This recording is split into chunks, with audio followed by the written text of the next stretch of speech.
각 당의 대표 선수급 의원들 초대해서 전국 현안 조목조목 살펴보는 수요국회 여의도 베테랑, 오늘 정의당 순서고요. 대표 선수 김종대 의원 어서 오세요. 안녕하세요. 네. 선거법 됩니까? 지금 뭐 제1야당 대표가 저렇게 단식을 하고 있으니 또 이 국회가 뭐 만약에 패스트트랙 올리기만 해봐라 뭐 이건 뭐 동물국회보다 더한 극한 대결을 예고하고 있는 상황이니 제가 뭐라고 이렇게 선뜻 긍정을 못 하겠네요. 상황을 낙관을 할 수는 없습니다. 현재. 그 자유한국당은 그렇다 치고 나머지 당끼리라도 지금 합의를 하기 위해서 지금 몇 가지 안이 거론되는 것 같은데. 그렇습니다. 예. 240 플러스 60도 있고 250 플러스 50도 있고 막 그러잖아요. 네. 근데 지금 기존 제도가 253 플러스 47이잖아요. 네. 그럼 뭐 달라지는 게 뭐가 있어요? 제가 보니까 몹시 혼란스러운데 그 연동형을 하느냐 마느냐가 핵심 같아요. 일단 의원 정수는 못 늘리겠다. 민주당 입장입니다. 이건 아예 말도 꺼내지 마라. 이런 입장이잖아요. 그러면은 300석을 갖고 다시 나눠야 되는데 250대 50은 바른미래당의 박주현 수석이 낸 안입니다. 지금 민평당에서 활동하고 계시지만 당적은 바른미래당이죠. 그런데 이분 말씀은 100% 연동제를 하고 그렇게 해서 250대 50으로 하면 50석 전부를 연동형 비례로 투입하면 어떠냐. 지금 올라가 있는 거는 225 플러스 75지만 네. 75를 100% 연동형이 아니라 50% 연동형만 하는 거잖아요. 그렇습니다. 이게 좀 복잡하긴 합니다만. 복잡해요. 이거 제가 설명하려면 이것만 방송해도 모자라요. 그런데 반만 비례대표를 75석으로 늘리고 그중에 50%만 연동형 비례로 쓰자 요 얘기인데 그러면은 지역구가 줄어드는 걸 용납할 수가 없으니 현재 253석이 225석으로 확 줄거든요. 네. 그건 지역구 의원들이 못 참겠다는 거예요. 네. 그러니까 비례를 75석으로 늘릴 수가 없다. 그러면 250석으로 저 지역구 의원을 조금만 줄이고, 셋만 줄이고, 3개만 줄이고, 그 다음에 3석 늘려서 비례대표를 50석으로 하자. 그 대신 100% 연동제로 하자. 이렇게 되는 건데 이래 되면은 민주당이 비례대표를 못 가져갑니다. 자유한국당도 그러고. 제로가 될 상황이 벌어질 수가 있죠. 그렇죠? 예. 또 제로일 뿐만 아니라 이 100% 연동형으로 나머지 정당들께 분할시키다 보면은 자동적으로 300석 넘어갈 수도 있지 않나요? 그 초과 의석은 인정 안 하는 걸로. 그건 인정 안 하는 걸로. 그런 초과 의석을 인정하면 의원 정수 확대가 되는 그야말로 그 독일제 연동형 비례가 되는데 그건 안 하기로. 그럼 정의당은 이 정도 250 플러스 50인데 100% 연동만 해도 동의하는 거예요? 아니 그런 주장이 있다는 건 알지만 일단 패스트트랙하고는 전혀 다른 아니고 그다음에 민주당이 거부하고 있기 때문에 실효성이 있겠냐. 지금 이게 협상 가능한 아니냐. 이래가지고 저희는 입장을 내지 않았습니다. 일단은 패스트트랙 안을 고수하는 걸로.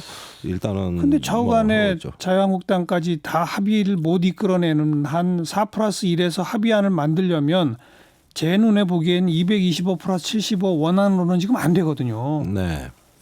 그래서 나머지 당들이 반대한단 말이에요. 그래서 지난주에 문희상 의장 주최로 열린 정치협상회의에서 이런 얘기들이 나왔어요. 자, 민주당은 최대한 자유한국당하고 합의해서 처리하겠다. 그러면은 그 합의 과정에서 변질될 수도 있거든요. 작은 당들은 좀 불안해하죠. 그래서 심상정 대표가 얘기한 것은 아니 지금 저렇게 단식 투쟁하고 있는데 합의가 되겠냐. 지금은 그것보다는 합의가 안 됐을 때를 대비해서 패스트트랙을 올린 당끼리 모여 대책을 세우는 게 우선 아니냐. 이래가지고 민주당하고 견해 차이를 보였습니다. 그런데 사실 뭐 민주당이 자유한국당하고 합의하다 보면은 기존 안에서 점점 후퇴해가지고 어떻게 될까요? 아니 저는 뭐 합의도 쉽지 않지만 설령 합의가 된다 하더라도 어떤 그 표의 비례성을 확보하는 정신이 퇴색되면 상당히 문제가 될 거다. 지금 선거법 개혁의 핵심은 연동형을 채택하느냐 마느냐예요. 근데 뭐 아까 유기전 의원 제가 인터뷰했습니다만 연동형은 안 된다는데요. 그러니까 그것만 또 안 된대요. 저는 이해가 안 가는 게 이 문제가 정치 개혁을 위한 논의인데 이제 보수 진보 이렇게 나눠진 진영 대결로 갔어요. 예를 들면 우리공화당 같은 경우 원내 진입하려면 연동형 비례제 필요하잖아요. 필요하죠. 그리고 옛날에 반대해요? 반대합니다. 바른미래당도 그래요. 요새 그 변혁 네. 창당한다잖아요. 네. 근데 연동형 반대하잖아요. 아니 글쎄요 혹시 뭐 그리고 자유한국당 창당하면 되나요? 아니 그러니까 저로선 이해가 안 가는 게 이게 이데올로기적으로 분할이 돼 있지 사실 표의 비례성을 높이자는 거는 보수와 진보 문제가 아니거든요. 보수적인 정당도 새로운 정치를 하겠다 그러면서 예. 출범한 바른미래당은 그 뭐 손학규 대표 같은 경우는 목숨 걸고 단식했잖아요. 그러니까 근데 같은 당에 있는 유승민 의원 등등은 또 지금 필리버스터를 해서라도 막겠다고 맞겠다 그러고 완전 코미디예요. 그다음에 거기는 또 손학규 대표하고 오신환 원내대표 입장이 또 달라요. 그러니까요. 예, 그러니까 한 당내에서도 입장이 몇 개인지 모르겠어요. 아이고. 그래서 우리가 보기엔 답답합니다. 자, 이건 보수 진보 문제가 아니다. 예. 왜 이렇게 됐느냐? 우리가 여러 목소리가 다원화된 어떤 국회를 구성해가지고 어떤 거 국민의 민심 닮은 국회 만들자고 한 게 어떻게 알겠어요. 민주당 이중대 뭐 좌파 정당 키우는 겁니까 이게? 좌우간에 정개특위위원장을 심상정 의원이 맡아서 선거법 개정은 사실 처음부터 정의당이 주장했던 거고 아니 저희가 앞장서였죠. 여기까지 패스트트랙 만들고 여기까지 끌고는 왔는데 이 마지막 도장 찍는 게 또 어렵네요. 아이, 점점 어려워졌는데 이게 어디 정의당 혼자 잘 되자고 한 일입니까 솔직히. 근데 다른 당은 어떤 그 정체성을 지키질 못하고 맨날 핵이 분열하니까 그러다 보니까 입장이 갈라져 가지고 그렇지. 아니 이 비례대표제 문제는 연동형 비례대표제 문제는 오랫동안 얘기된 거고 정의당 창당 이전부터도 있던 주장이고 한국 정치 개혁의 담론인데 이게 왜 진보 보수 논쟁입니까? 그 이해가 안 가요 이해가. 진보 보수라기보다는 그 누구한테 유리하냐 불리하냐를 가지고 그냥 딱지 그 씌우기 아니 낙인 찍기 하는 자기한테 거죠. 유리한데도 거부하는 정치 세력이 있으니 그건 이제 일부고 네. 특히 자유한국당 같은 경우 자기들한테 불리하니까 네. 자기가 아닌 남들한테 유리해진다는 거를 색깔 씌우기를 하는 거죠. 아니 이걸로 큰 당들은 다 불리해져요. 네. 그럼 민주당은 유리해집니까? 민주당도 불리해져요. 네. 자기 의석 깎아야 돼요. 그러니까 큰 당이 제 기득권을 깎느냐 마느냐 문제지. 아이고. 이게 어느 한 당의 문제입니까? 아무튼 그 황교안 대표 단식 현장에 오늘 심상정 대표 가셨더라고요. 네. 심상정 대표는 이 저 단식에 대해서 좀 굉장히 세게 비판하셨었는데 그래도 가긴 가셨네요. 그거는 이제 그 텐트를 철거하냐 마냐 문제를 얘기한 것인데 공교롭게도 오늘 방문은 좀 이제 황교안 대표의 그 현재 건강 상태가 좀 나빠진다는 뉴스가 들리니까 서둘러서 전격적으로 결정한 거예요. 그러다 보니까 그 뭐 어제 발언에 이어서 오늘 가다 보니까 이게 이어져 가지고 뭐 단식 투쟁 비판하더니 왜 왔냐 돌아가라 이런 어떤 그 고함 소리가 이제 현장에서 나왔던 겁니다. 그런데 일단은 법을 지키면서 단식을 하라고 비판하는 거 하고 그 인간적인 도리로 건강이 걱정돼서 위로하러 간 거 하고 전혀 별개 문제거든요. 근데 이제 현장에 지지자들이 그 감정이 격앙돼서 그거를 가지고 이제 거칠게 항의를 한 것이죠. 그런 것도 충분히 예상했지만 그럼에도 불구하고 저도 오늘 심 대표한테 그래도 가셔야 됩니다. 꼭 가야 된다. 일단은 정치를 하는 사람으로서 어떤 그 목숨을 건 단식이다 하고 실제 건강이 나빠졌다 그러면은 일단 가는 게 그건 인간적 도리다. 그렇게 말씀을 드렸고 실제 본인도 그렇게 생각하셨어요. 네. 단식은 지속될 조짐이죠? 아니 글쎄요 참 걱정됩니다. 정의당 같은 경우는 단식 투쟁을 하도 많이 해봐서 노하우가 좀 있어요.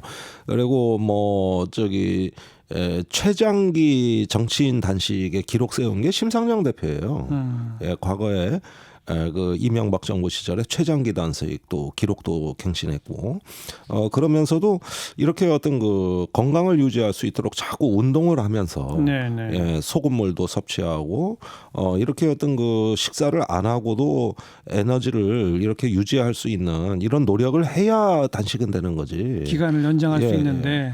그렇습니다. 그런데 그런 면에서 보면은 어쩐 일인지 이번에는 조금 빨리 건강이 악화됐다는 소식이 들려서 저희로서도 아무래도 좀 서둘러 가게 된 계기입니다. 날씨도 춥고 야외에서 하고 뭐 이런 등등 영향을 미치는 것 같은데 참 아무튼 한치 앞을 내다보기 힘든 상황입니다. 선거법도 그렇고 공수처법도 그렇고 뭐 그 얘기는 더 해봐야 여기서 무슨 답 찾기가 예, 어려우니까. 예. 그 아무래도 이제 남북 관계 등등 전공이시니까 고대모로 옮겨가는데 오늘 지금 오후 들어서 떠들썩한 뉴스가 네. 나경원 그 원내대표가 지난번에 미국 가서 스티브 비건을 만나가지고 네. 내년 4월 총선 그 전후해서 그때는 북미 회담 하지 말아달라. 북미 정상회담입니다. 그러니까요. 정확하게는. 네. 네. 그런 요청을 했다고 알려져 있고 네. 스티브 비건 만난 거 말고 몇 달 전에 볼턴이 한국에 왔을 때도 그런 요청을 했다. 네. 이게 지금 보도가 됐거든요. 네. 이거 어떻게 보세요? 글쎄 그 초당적으로 어떤 그 미국에 가서 다른 당 원내대표도 있는 자리에서 적절치 않은 발언이라고 생각됩니다. 저도 한번 나 대표가 그 각 당 원내대표 갈 때 한번 수행을 해본 적이 있습니다만은 일단은 외국에 나가서 국가 이익을 대변하고 예. 또 어떤 정당끼리의 이견이 잘 통합된 모습을 보여야 되는데 이런 주장을 해버리면 상대방으로 하여금 한국은 정치 사정도 복잡하며 각자와 자기 얘기만 하는구나. 예, 예. 우리가 민주공화당 의원들 한국에 이렇게 그 방문단 꾸려서 오잖아요.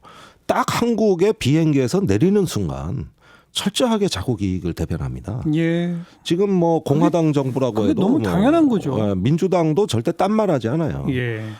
그렇게 해서 국익을 위한 어떤 그 국가 차원의 얘기를 하지. 무슨 우리가 총선이 이래라 저래라 감 나와라 배 나와라. 이게 참 굉장한 결례거든요. 그거는 한국 사정이지. 아니 그러면 북미 회담은 미국의 안전을 위해서 하는 회담인데 북한의 미사일 핵을 저지하겠다는 건데 한국 총선 때문에 그러면은 미국이 자기 안전 포기하면서 그런 협상 늦추고 안보 상황 나빠지고 그런 것들을 상대방한테 들이대는 게 어디 있습니까? 그래. 특히나 북핵 문제를 푸는 거는 어찌 보면 국제적 과제라고도 볼 수 있잖아요. 네. 근데 그 북미 정상회담은 북핵 문제 푸는데 어쩌면 결정적 분수령이라고 볼 수 있는 거 아닐까요? 지금은 그거밖에 다른 대안이 그러니까요. 없어요. 예, 네. 실무회담은 다 깨졌어요. 예. 네. 그게 이제 연내에 어떻게든 마무리를 한 번이라도 열리느냐 아니면 내년 1월 초라도 한번 열리느냐 뭐 이러고 지금 전망되고 있는 거잖아요. 네. 김정은은 계속 연내 끝내자 막 그러고 있는 거고. 네. 근데 이런 와중에 내년 봄 상황이 된다면 사실 그때 만약 만남이 성사될 가능성이 있다면 극적 돌파구 아닙니까? 어찌 보면. 아니 거꾸로 자 내년 선거를 앞두고 한반도에 어떤 군사적 긴장이 고조돼 가지고 선거고 뭐고 한반도에 또 뭐 위기냐 아니냐 이런 논란을 하면 그러면 그 선거는 좋은 선거입니까? 그럴 바에는 차라리 빨리 연내까지 북미 간에 어떤 건설적인 어떤 그 타협책을 마련하셔서 내년 총선 우리 국민들이 좀 편하게 좀 치르게 좀 해주세요. 정반대로 그러면 이런 요구해도 되는 거 아닙니까? 그러니까 제가 보기에는 지금 북미의 협상의 문이 반쯤 닫혔어요. 저는 내년 선거에 북풍이 오지 않을까 우려하고 있습니다. 오히려? 예.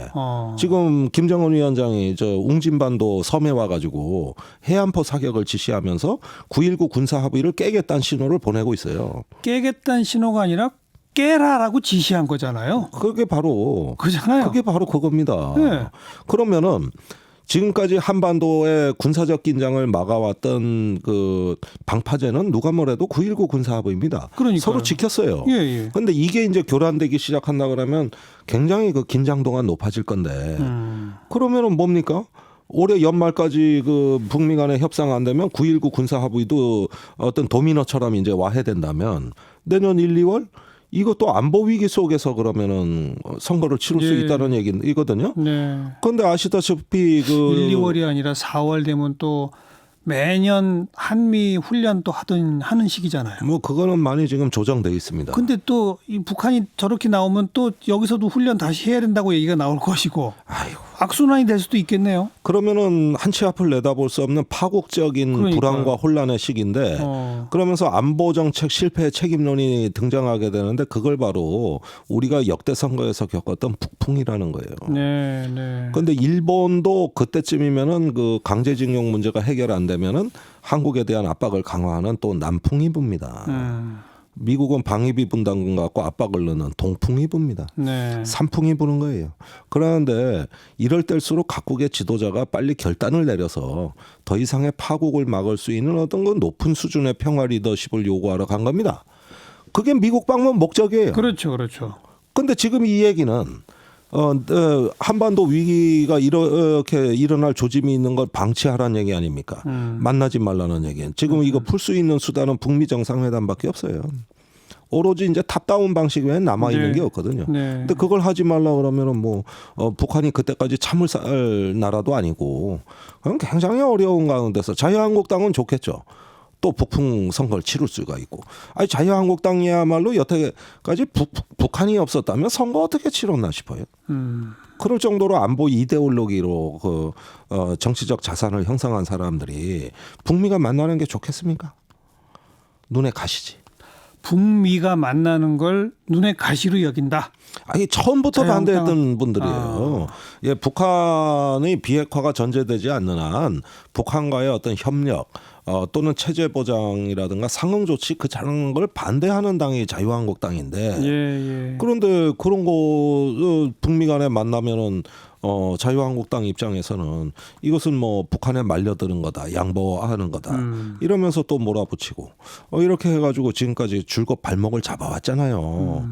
그런 현실을 생각해야지. 그러면 선거에 또 뭐 저기 안보 위기 불어닥치고 해서 2012년에 그 연평도 강정마을 갖고 지든 선거 뒤집어 이긴 당이 그때 당시 한나라당인데 그런 어떤 그 추억을 버리겠습니까? 그거 얼마나 좋은 자산인데. 근데 이제 그걸 그냥 속으로 생각하는 게 아니라 노골적으로 그것도 미국까지 가서 미국 관리를 상대로 입 밖에 낸 거다. 그렇게 보신다. 그렇죠. 총선 때문에 안 된다. 아니 듣는 미국 그 차관보 스티븐 비건 대표 입장에서는 참 어이없는 일이죠. 아니 국내 문제를 여기 와가지고 미국한테 와서 무슨 뭐 선거 때문에 안 되니 해라 말라 이런 것들은 어떻게 보면은 자유한국당의 문제가 아니라 그 가치관 일행들까지 포함해 국가의 품격이 정치의 수준이 좀 의심스러운 겁니다. 뭐 백보를 양보해서 이 나경원 원내대표가 이제 자기네 비공개 의원 총회에서 한 발언이라 일부라고 하는데, 그러니까 뭐. 지금부터 내년 4월 총선이 있을 때까지 일절 북미 정상회담 하지 말라는 의미가 아니라 그건 계속 하되 4월 총선 그 전후 한 하루 이틀 요때는 피해달라는 요구 아니었을까요? 뭐 하루 이틀이야 뭐 전후라고 할 땐 조금 더 폭넓게 해서 한 일주일 뭐. 선거에 영향을 미칠 수 있는 시기 정도 그렇게 그러니까 되는데 뭐 연말이나 1월 2월 정상회담까지 반대한 건 아니다 이렇게 해석할 수도 있는 거 아닐까요? 아니 연말 1월 2월에 열릴 것 같으면 4월까지 왜 갑니까? 그러니까 이런 것들은 그런 모호하고 막연한 얘기지만 사실은 선거에 북한이 변수가 되는 일은 싫다는 거예요. 안보 위기는 상관없는데 저기 평화 프로세스가 선거에 영향을 미치는 일은 싫다는 얘기입니다. 북미가 만나는 게 선거에 그처럼 영향이 있는 거라면 알겠어요. 그럼 자유한국당은 정말 존재해서는 안 되는 당이에요. 평화 자체를 적대시하는데 어떻게 그게 자기들 존재의 그 위협이라는데. 좌우지간에 김정은 위원장은 조금 아까 표현하셨듯이 그 해안포 발사 지시가 9.19 군사합의 깨라 이거잖아요. 깰 수도 있다. 지금 아니 발사하는 행위 자체가 깨는 거니까요. 지금 말입니다. 이 문제가 저는 지금 굉장히 심각하다고 보는데 자유한국당이 단식하는 현장에 시선이 쏠려 이 문제를 대처를 못하고 있어요. 저는 그것도 이해가 안 갑니다. 사실은. 그럴 자유한국당이 아니에요. 그런데 국방부 합참에서는 쏘았다는 사실을 알고 있었다. 그런데 공개를 안 했다. 소리가 포착됐다. 뭐 그런 거죠.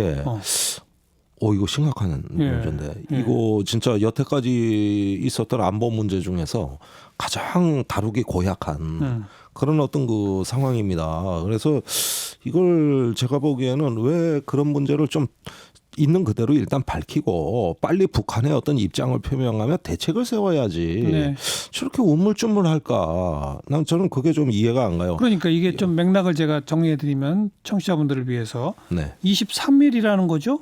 23일경입니다. 23일 연평도 있었던 그날입니다. 그날 해안포 발사를 있었다는 얘기고 우리 군 당국은 소리를 통해 포착했다는 거였었죠. 근데 그게 불확실했다는 거예요? 확정적이라는 거예요?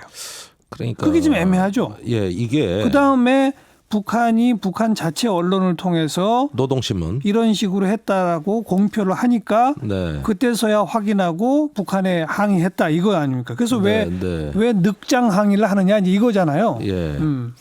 그러니까 이 부분에 대한 관리가 뭔가 제가 보기에는 조금 이상이 있었어요. 저번에 그 북한 주민 2명을 북송시킨 것도 예. 이제 공개 안 하다 나중에 어쩔 수 없이 공개한 것이고 정부가 계속 지금 어떤 상황을 관리하고 주도하는 게 아니라 예. 자꾸 쫓아가기 급급해요. 그래서 저는 왜 이런 일이 벌어지는가. 이걸 보수적 시각의 분들은 이렇게 딱 한마디로 비판하죠. 북한 눈치 보느라 북한 비위 맞추느라 잘못된 대응들을 하고 있다라고 네. 규정하죠. 어떻게 보세요? 그래서 몰아치는 건데 사실은 북한의 눈치를 보고 비율을 맞출 것 같았으면은 미국으로부터 전략자산 도입이라든가 한미 연합 군사 훈련이라든가 이런 거 다 비율 맞추지 뭐하러 이런 자잘한 거 갖고 비율 맞춥니까? 사실 이미 북한은 자기들은 한국이 9.19 합의를 어겼다고 공격하면서 저렇게 문재인 정부를 매섭게 비판하고 있는데 이미 밑보이고 찍힐 거 수두룩하게 많은데 겨우 그러면 목선 무슨 포 소리 이거 갖고 북한의 비율을 맞춥니까? 그게 아니라 정부가 능동적이고 주도적이고 신속하게 처리를 못한 거예요. 시스템에 문제가 있는 상황 것이지. 대처 시스템에 문제다. 그게 문제가 있는 것이지. 북한 눈치 볼 것 같았으면은 지금 국방비는 왜 저렇게 많이 늘어나고 유사시에 북한 정권 타격할 수 있는 전략 자산은 왜 들어오고. 알겠어요. 그거 앞뒤가 안 맞는 얘기예요. 그나저나 그래도 희망해도 됩니까? 북미 간의 극적 무슨 협상 재개 이런 거. 근데 한반도에서 가장 어떤 기념비적인 합의는 항상 위기 속에서 나왔습니다. 제네바 합의는 영변 핵 폭격 직전에 나왔고 직후에 나왔고 그다음에 또 9.19 공동성명 체결하고 나서 북한이 경제 제재 덴코 벨트 아시아 그 은행에 억류된 자금에 반발하고 핵실험했는데 그 와중에 6자 회담 열리고 14 공동성명 나왔어요. 1년 후죠. 자, 이렇게 한반도 역사에 유구한 그 협상의 역사는 항상 위기 속에 기회가 왔습니다. 가장 깊은 어둠에서 가장 찬란한 빛이 나왔다. 희망을 잃어서는 안 된다. 매우 중차대한 시기인 것만 확실합니다. 연말 내년 1, 2월 요 상황 전개에 따라서 극적인 희망의 길로 가느냐 아니면 진짜 한반도 안보 불안으로 가느냐 기로에 서 있네요. 그렇습니다. 매우 중요한 시기입니다. 김종대 의원이었어요. 고맙습니다. 감사합니다.